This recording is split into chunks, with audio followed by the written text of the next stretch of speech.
Hi, this is Kristina from Northwest Kansas Radio, and I am with Sgt Lange from the Colby Police Department. Sergeant, we talked about money scamming, but I want to go in deeper about other scamming that you're seeing, because not only are people money scamming you over the phone, but they're doing it in person of other types of scamming. So let's talk about that. You were just telling me, and we kind of touched on our last interview, but people who are coming off interstate and people are scamming them for money. What we're seeing is that people from different areas of the world, the Middle East, etc., Africa, are coming into Colby, making traffic or stops at our local businesses like Casey's, Oasis, 24/7, that area, to get fuel and stuff. Usually it's a male to female, one or two children, boy and girl, etc. And they're saying, hey, we're out of money, we can't afford gas.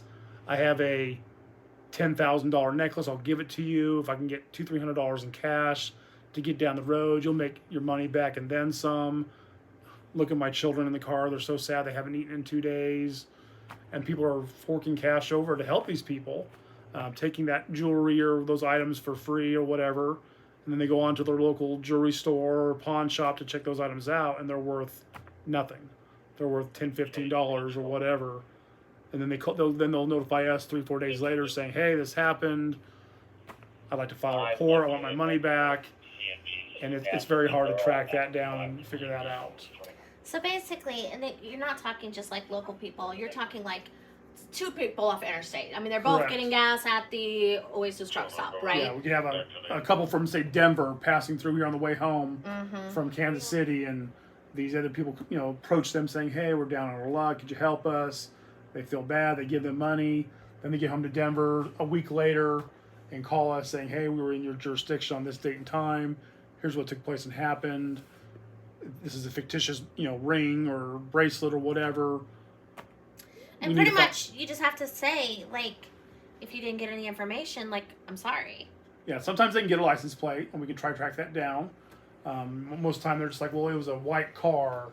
It was a black pickup or, whatever. I didn't get a tag, but maybe the gas station might have, video footage. And we do follow that up and check those things out, but sometimes those cameras aren't in the right position, or the vehicle's parked in a way where we can't see that license plate. To gain that information, to do any kind of follow-up or to figure out what's going on and who's responsible. So taking your takeaway on this is you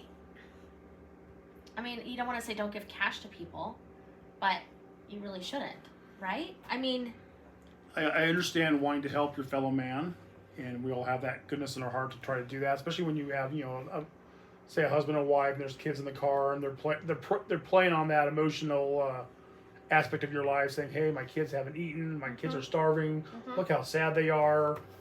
And yeah, you feel bad. You want to help people, and you want to trust that they're being legit and honest. But also, I guess if you are giving the money, you should be okay with losing that money. I agree. If you're going to take that chance to give that money away, then you've got to understand those things are going to happen. Right. And it's terrible.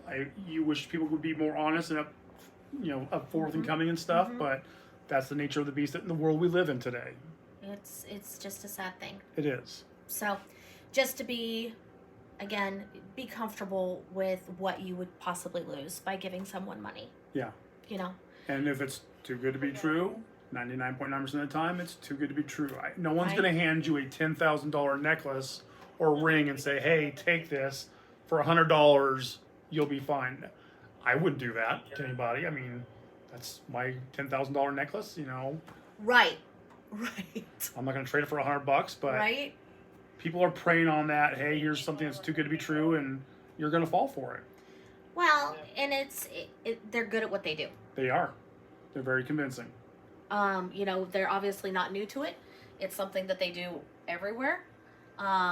This is what these people do. And it's like you and I were talking. It's more than one person, one group, whatever. There's a bunch of these people who are going up and down the interstates doing this.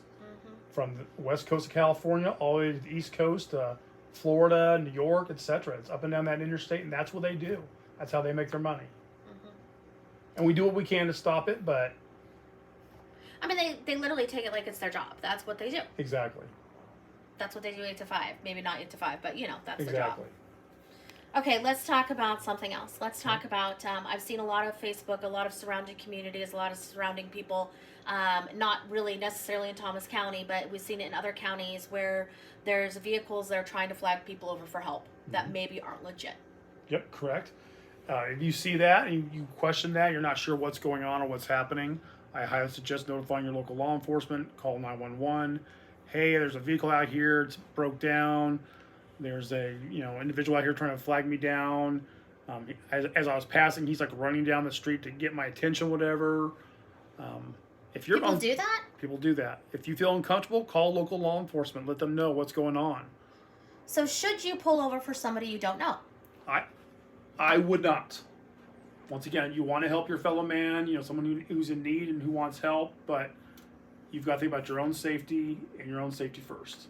And that's sad that our own safety, because of other people who are bad people, terrible people, are making it so that the rest of us who have the goodness and the kindness in our heart to want to help others, Correct. That we're not able to because we're worried about them being bad people. Correct.